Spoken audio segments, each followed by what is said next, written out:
Okay, so let's start the second segment of the abdominal viscera video lecture. In this segment, in the first segment, I covered up to stomach.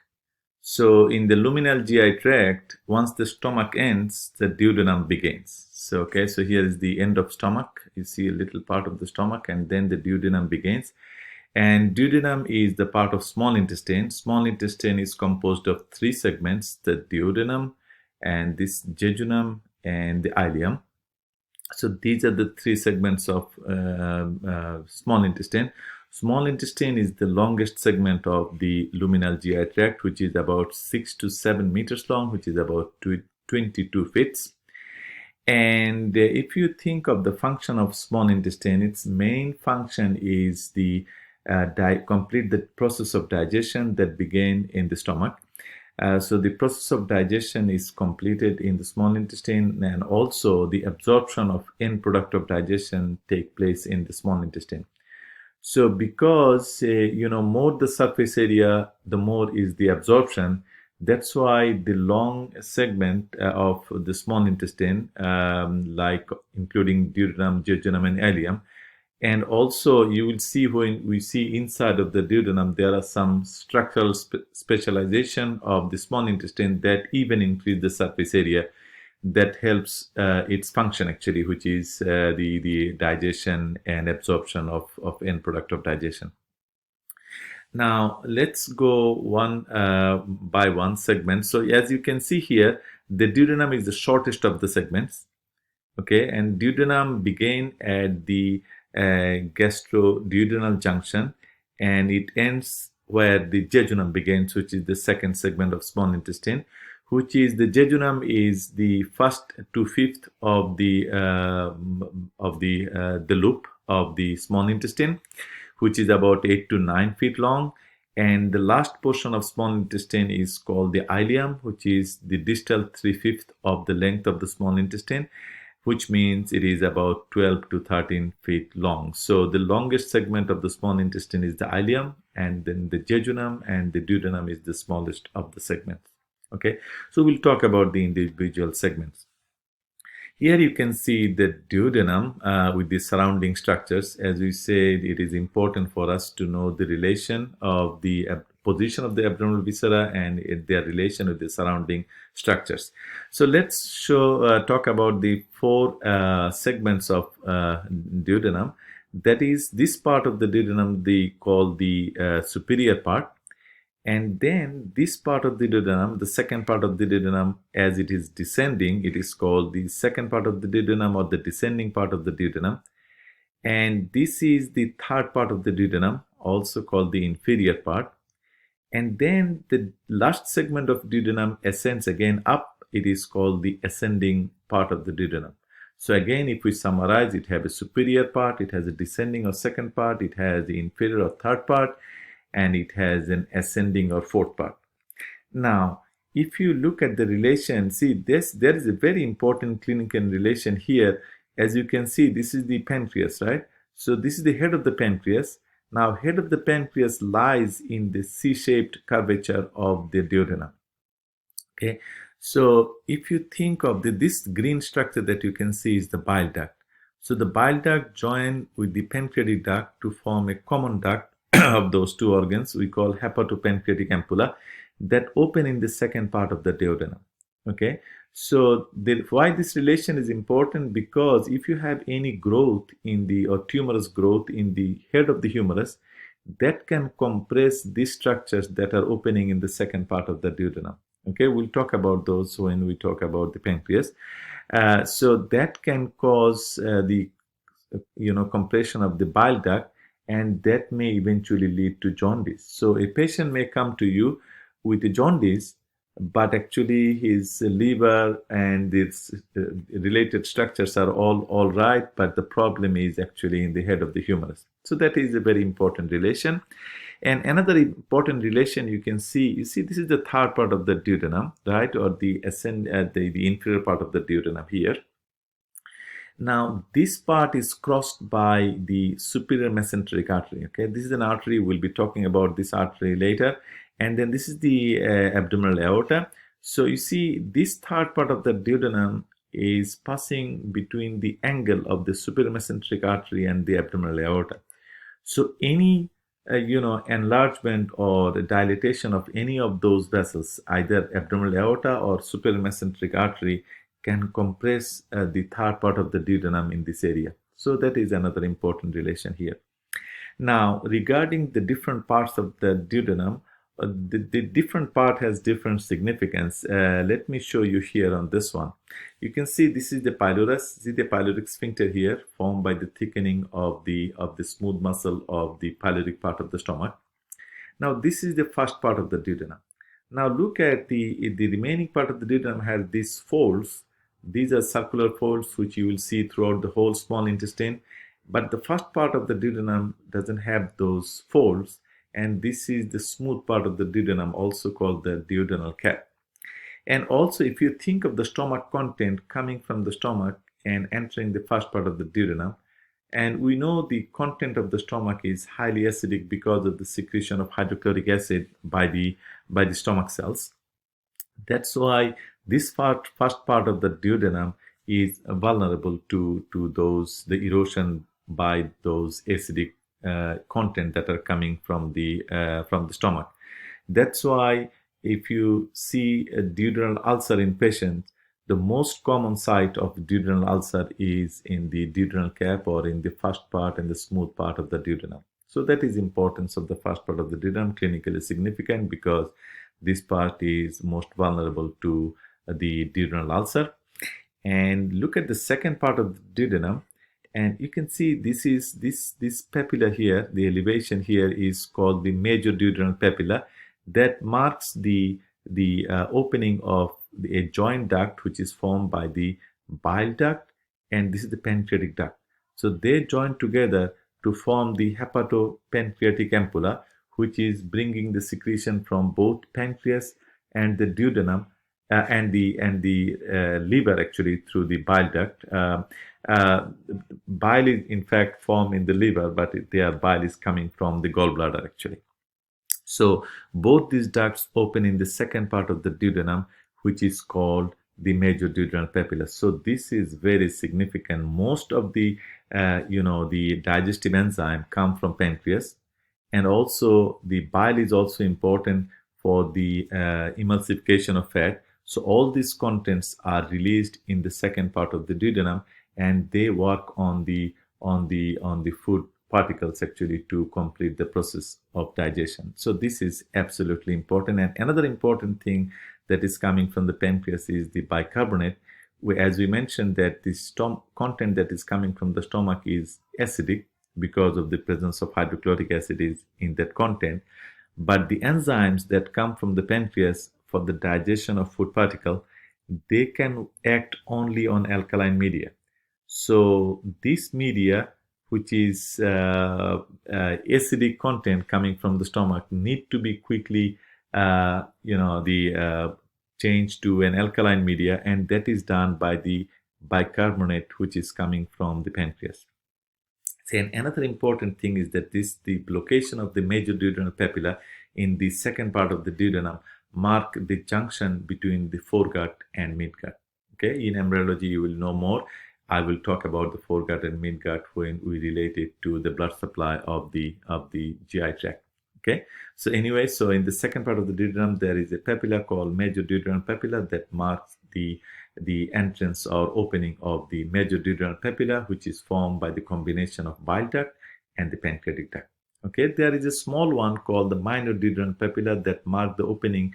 There is sometimes an accessory pancreatic duct that also open in the second part of the duodenum above the major duodenal papilla, which is a smaller papilla we call minor duodenal papilla, that marks the opening of the accessory pancreatic duct that open here. And this circular fold, as I said, this is a hallmark of small intestine. You will find it throughout the whole small intestine.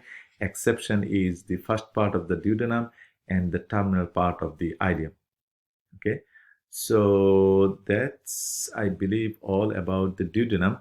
And the second segment of the small intestine is jejunum, which is located in the upper left quadrant in the abdomen. and it has relatively less fat in the mesentery. So this is the peritoneal fold. As I said, when we say mesentery, we mean the double layer of peritoneum. One of the important thing that happen in the mesentery is that the blood vessels, the nerves, and the lymphatics, they travel through this double layer of peritoneum. And if you see the mesentery of the jejunum, they contain relatively less fat. And also you see there is a pattern of the arterial distribution. These are the arteries come from the like jejunal arteries, and then the short arteries, come from there, short straight arteries. They are called the vasa recta, and they are relatively long straight arteries you will find when we compare it with ileum. And the lumen will have abundant circular fold. You see a lot of circular folds. These folds are called plica circularis. Okay.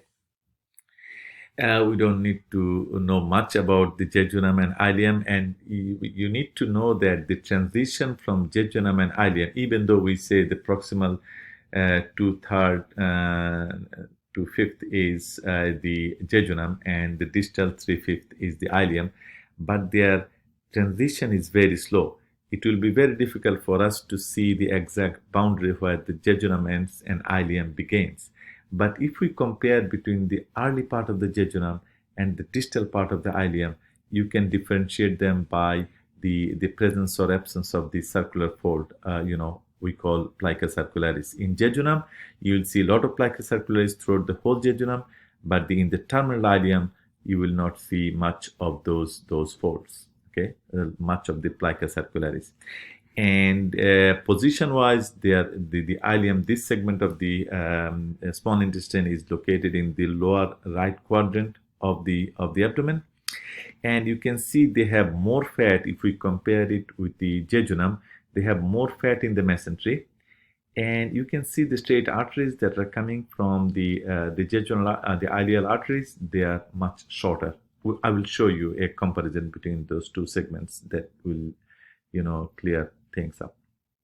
Now this one shows, this is the cartoon that shows the difference between the jejunum and ileum. Now you can see this is the mesentery here. Okay, so the mesentery, and then you can see these arteries, and then they form the arterial arcades as they distribute the jejunum and ileum. From the arterial arcades, you see the long, straight arteries come. Okay. Now, in case of jejunum, the arcades are less and the straight arteries are relatively long. If you compare it with ileum, you see the arcades are more. You see more arterial arcades, but the straight arteries that arise from the arterial arcades are relatively shorter in ileum than in jejunum. Okay. And also jejunum contain relatively less fat, which is not very clear from this cartoon. You see it shows nearly the same, but if you look at it, if you go to the previous image, you will see the mesentery of the jejunum contain relatively less fat compared to the ileum. The mesentery of the ileum will contain more fat compared to the mesentery of the jejunum. Okay, and also the less arterial arcades, which means long straight arteries. Here more arterial arcades, which mean less shorter vasa recta or straight arteries. Okay. Now let's start with the large intestine. That's all about the small intestine. Now let's talk about the large intestine. Large intestine is called large not because of its length. Lengthwise, small intestine is much longer in length, but it is called large intestine because of its large diameter compared to small intestine. Okay, and it has both retroperitoneal and intraperitoneal parts. So you see, when we talk about the abdominal viscera, a common term that you will see we use, some organs are retroperitoneal, some organs are intraperitoneal. The structures that we talked so far, of those, stomach is intraperitoneal because this is covered with peritoneum. And of the small intestine, most of the small intestine is covered by peritoneum. We call those structures intraperitoneal, except for the first part of the duodenum, which is retroperitoneal. Okay. Now, in the large intestine is composed of a blind-ended, cecum, and then ascending colon, then the transverse colon, the descending colon, sigmoid colon, and the rectum. Okay, and then anal canal, of course. And there is a diverticulum coming from the blinded pouch coming from the cecum, which is the appendix. Okay, of these segments of large intestine, the ascending colon and descending colon, and they are retroperitoneal, transverse colon and sigmoid colon, they are intraperitoneal. Okay, now a few features that you need to see, appreciate in the large intestine. You see, they have circulation here, right? Like circulation, these are called hostra of the large intestine, which is a hallmark of the large intestine that you don't see in small intestine. And also, there are some, small peritoneal sac filled with fat. You can see some here as well. Okay, and these are called omental appendices. Okay, omental appendices. And also, as I mentioned before, that the muscle coat of the GI tract is composed of outer longitudinal and inner circular layer. So outer layer of the muscle is arranged in longitudinal direction. The inner coat is arranged in circular direction. Now, in case of large intestine, one unique thing is that the outer longitudinal layer is not homogeneously distributed. Rather, they thickened in 3 different areas to form 3 narrow bands. We call them tinea coli. Okay, look at here. So instead of being distributed homogeneously throughout the whole areas, they thickened in some parts, forming 3 bands of tinea coli. So 3 important features of this large intestine. One is the hostra, that is circulation, and then the presence of these omental appendages, which are actually peritoneal sac filled with some fat, and the third one is the presence of tinea coli. So these are the features which will distinguish the large intestine from the other segment of the GI tract, or from the small intestine. Now, on the lateral to the ascending and descending colon, see, this is the cecum, this is the ascending colon, this is the descending colon, right? Now, lateral to the ascending colon and descending colon, there are areas, the gutters form, we call them paracolic gutters. Okay, so the importance of paracolic gutters is that when we talk about the blood supply of these segments, you see blood supply will come to these areas. Blood vessels will approach these segments from the medial aspect. Okay, like for the descending colon, they will come like this from the medial aspect. So the lateral aspect of these segments are relatively blood free. So this is easy when you want to mobilize these areas. If you're looking for something, then these will be the lateral. The paracolic gutter will be the safe places to cut the peritoneum and mobilize the segments of the GI tract. Okay, and I didn't talk about the function of the large intestine. As I said, small intestine's main responsibility is to complete the process of digestion and also the absorption of end product of digestion. Now, the very little digestion and absorption takes place in the large intestine, except for the absorption of water and some electrolytes that is happen in the large intestine. So it is significant part is not the digestion and absorption of food particle. Its main function is to process the fecal material. Okay, the feces are processed and then excreted through the anal canal. So that is the main function of large intestine. Now, if you look at this area, we call this ileocecal region, where you can see this is the ileum, which is the terminal part of the small intestine, that end at the ileocecal junction. The ileum ends and the large intestine begins. Okay, so the part below the ileocecal junction, this dilated part is considered as the cecum, and then cecum continues as the ascending colon. Look at the one band of tinea coli here, which is very clear. Okay, the tinea coli, and you can see the hostra here. Okay.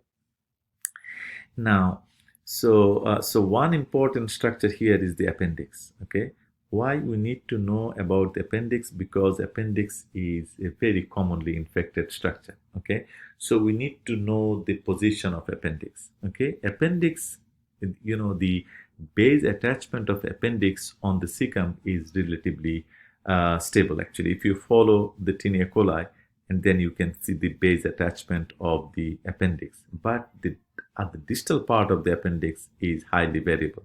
You see the 64% of this is going behind the cecum.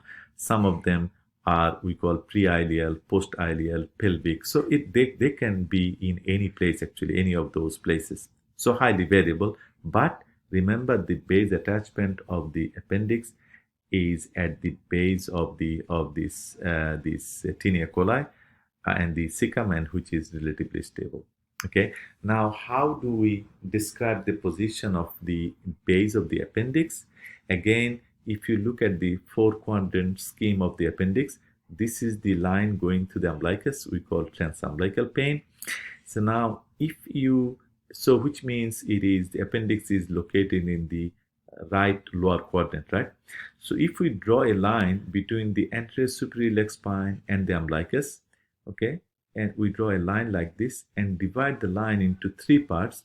So the base of the appendix is here. Actually, this is the junction between the middle third of that line and the lateral third of the line.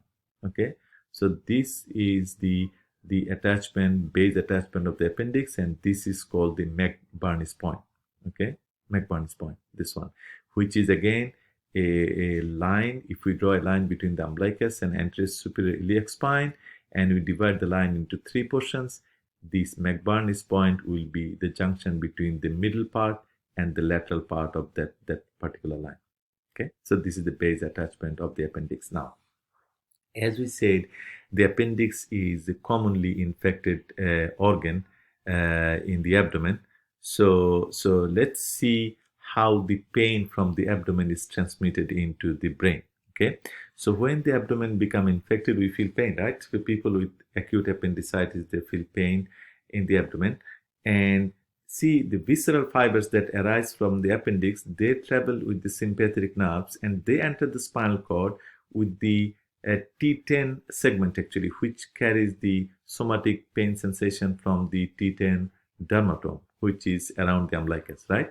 So as the signal from the appendix also enters the spinal cord to the same segment, when this pain information is transmitted to the brain get confused. Brain cannot at the beginning separate whether this pain is coming from the umbilical area or it is coming from the appendix.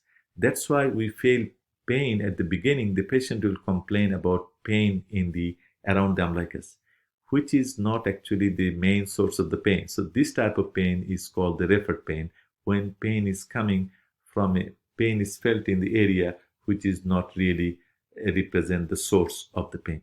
Okay, but eventually as the infection progresses, it involves the parietal peritoneum, and parietal peritoneum get innervation from the somatic nervous system. At that point, pain become very focal and very severe. Okay, at that time we can feel the pain coming really from the appendix.